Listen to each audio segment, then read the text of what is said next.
Assalamualaikum warahmatullahi wabarakatuh.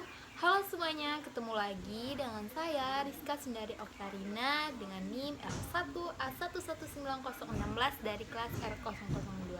Nah, pada kesempatan kali ini saya akan menjelaskan materi tentang hidrologi subdas dari Batang Tebo.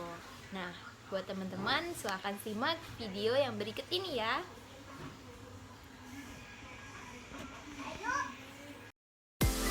Nah, sebelum kita masuk ke hidrologi dari subdas Batang Tebo, ada baiknya kita mengetahui terlebih dahulu definisi dari hidrologi dalam das. Menurut Faridah 2005 menyatakan fungsi hidrologi yang dimaksud berupa kapasitas das untuk mengalirkan air, menyangga kejadian puncak hujan, melepaskan air secara bertahap, memelihara kualitas air, serta mengurangi erosi. Nah, perubahan penggunaan lahan dan pencemaran sungai telah melampaui daya dukung dan daya tampung lingkungan. Penyebab dari kerusakan ini antara lain disebabkan oleh pertambahan penduduk, kelembagaan, kemiskinan, pemenuhan kebutuhan hidup masyarakat seperti sandang, pangan, dan pemukiman, perkebunan, pertambangan, dan partisipasi masyarakat yang sangat rendah dalam melakukan konservasi. Nah, adapun faktor-faktor yang mempengaruhi siklus hidrologi di dalam suatu das adalah antara lain yang pertama ada karakteristiknya. Contohnya seperti bentuk das, luas das, kerapatan drainase, jenis tanah, tutupan vegetasi, dan topografi dari das itu sendiri. Selanjutnya kita masuk ke fungsi dari hidrologi. Fungsi hidrologi untuk das adalah untuk mengetahui bagaimana siklus air, distribusinya, kualitas dan jumlah air tersebut. Dengan hidrologi ini, kita dapat mengatur suplai air ke wilayah pemukiman atau wilayah sekitar das dengan memanfaatkan pengetahuan tentang daur air, serta kita juga dapat mencegah terjadinya pencemaran air di das tersebut. Adapun salah satu upaya untuk menjaga fungsi das adalah dengan melakukan pemanfaatan dan evaluasi terhadap kondisi das Batang Tebo sendiri secara teratur. Kegiatan pemantauan dan evaluasi akan menjadi lebih efektif jika dilakukan bersama-sama dengan masyarakat secara partisipatif. Untuk masyarakat yang bertempat atau tinggal di area das Batang Tebo yang mengalami langsung perubahan fungsi dari hidrologi das yang terjadi. Oleh karena itu, dengan melibatkan masyarakat dalam proses pemantauan dan evaluasi dapat meningkatkan kesadaran masyarakat terhadap lingkungan terutama das.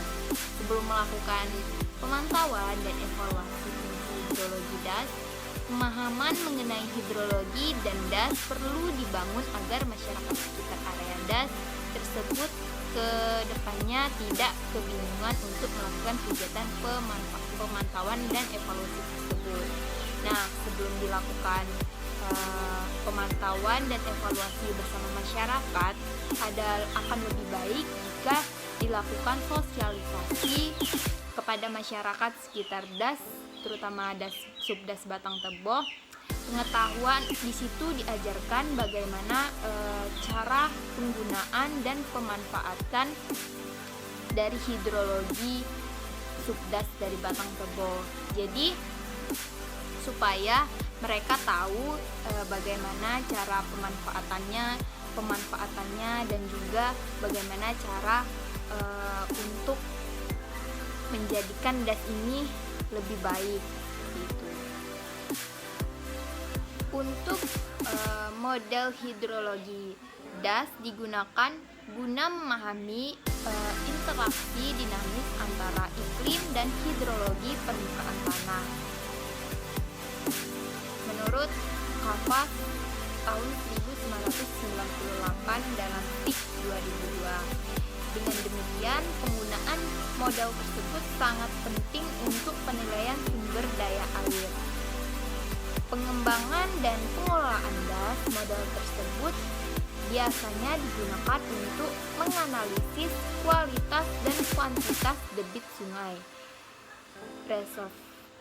reservoir, sistem operasi, pengembangan, dan perlindungan tanah air permukaan dan air tanah, penggunaan kata penghubung manajemen, yaitu sistem distribusi air dan berbagai kegiatan pengelolaan sumber daya air. Semua proses hidrologi berlangsung di das, sehingga das menjadi laboratorium alami dari ilmu hidrologi. Menurut jenis das, proses-proses hidrologi ini bervariasi menurut ruang dan waktu dalam batas das. Topografi, tanah, geologi, vegetasi, penggunaan lahan, dan jaringan sungai merupakan faktor-faktor utama untuk memberikan andil terhadap variasi proses hidrologi tersebut. Untuk analisis hidrologi, suatu das dinyatakan sebagai satu satuan spasial di mana permasalahan hidrologi perlu diselesaikan, sehingga dikenal konsep satu das satu satuan wilayah pengelolaan. Nah, dalam pengertian ini lazim dibataskan das sebagai satuan wilayah berupa sistem lahan dengan tutupan vegetasinya yang dibatasi oleh batas-batas topografi alami, seperti punggung-punggung bukit yang menerima curah hujan, mengumpulkan dan menyimpan air, sedimen, dan unsur hara lainnya, serta mengalirkannya melalui anak-anak sungai untuk akhirnya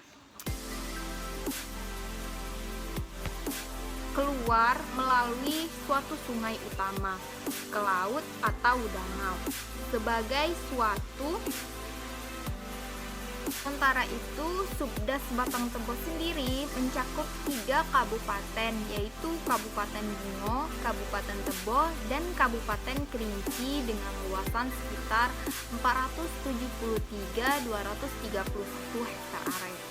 Dengan cakupan yang begitu luas, tidak menutup kemungkinan akan bertambahnya jumlah penduduk dan akan secara tidak langsung maupun langsung mempengaruhi kondisi sumber daya, hutan, tanah, dan air. Di daerah aliran sungai Subdas Batang Tobo itu sendiri,